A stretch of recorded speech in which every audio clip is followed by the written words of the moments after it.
In the given figure एक external point P है।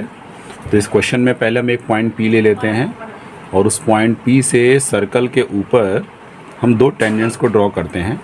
सो the external point is P and the two tangents drawn are PT and PS। ये दो tangents हमने draw किए और यहाँ सर्कल का जो सेंटर है that is O। OT radius हो जाएगा और OS भी यहाँ पे रेडियस हो जाएगा।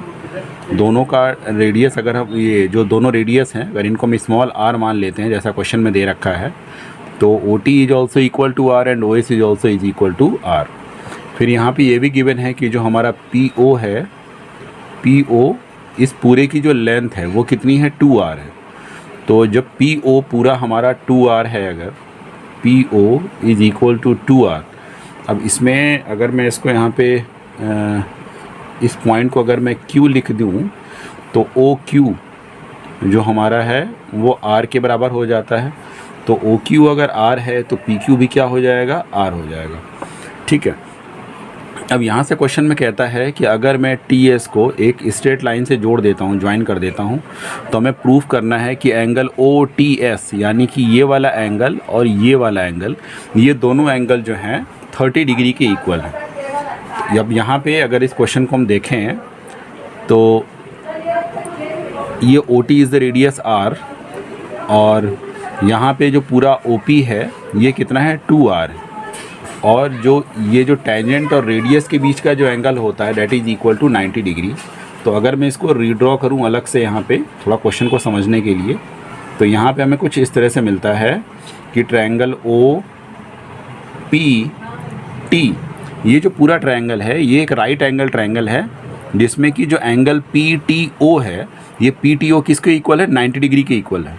तो जब ये ट्रायंगल राइट एंगल ट्रायंगल है और गिवन है यहाँ पे कि OT is equal to R और PO is equal to 2R, तो विद द ट्रिग्नोमेट्री का यूज़ करते हुए ये जो एंगल है यहाँ पे अगर इसको मैं थीटा मान लेता हूँ तो यहाँ पे हम कह सकते हैं कि cos theta is equal to, cos theta क्या होता है तो बेस अपॉन में हाइपोटेन्यूस होता है।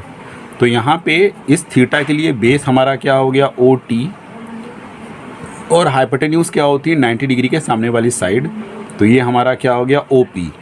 तो OT को हमने R रख दिया और जो OP है वो हमारा हो गया 2R। तो यहाँ पे वैल्यू आ गई 1/2 और 1/2 किसकी वैल्यू होती है तो 1/2 वैल्यू होती है cos 60 डिग्री।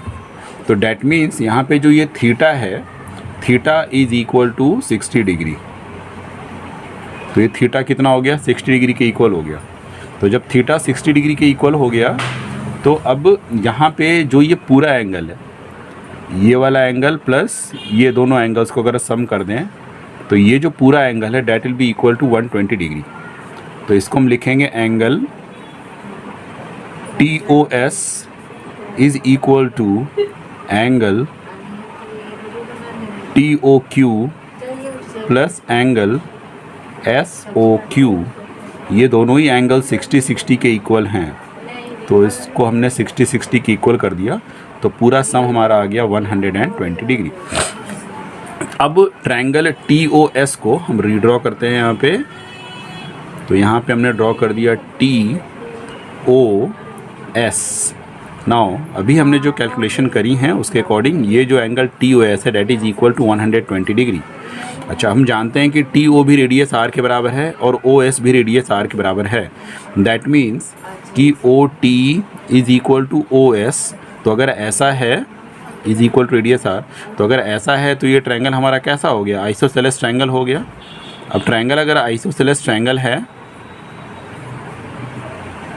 तो डैट मीन्स कि ये जो दोनों एंगल्स हैं ये दोनों एंगल आपस में क्या हैं, इक्वल हैं। अब इनको अगर मैं अल्फ़ा मान लेता हूँ, let these two angles be equal to alpha, तो यहाँ पे अब ट्रायंगल के जो तीनों एंगल्स होते हैं उनका सम कितना होता है 180 डिग्री। तो यहाँ पे हम तीनों एंगल्स को सम कर देंगे, मतलब angle TOS plus angle OTS plus angle OST that is equal to 180 degree. Values को पुट करेंगे तो TOS is equal to 120 degree plus alpha is equal to 180 degree. अब यहाँ पे फाइनली आ गया 120 degree plus 2 alpha is equal to 180 degree. अभी 120 को हम इधर ले जाएंगे, माइनस हो जाएगा। 2 alpha is equal to 180 minus 120 degree. So 2 alpha is equal to 60 degree.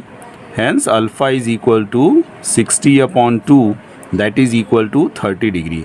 तो डैट मीन्स कि जो एंगल इसमें पूछा है that is angle OTS that is equal to 30 degree.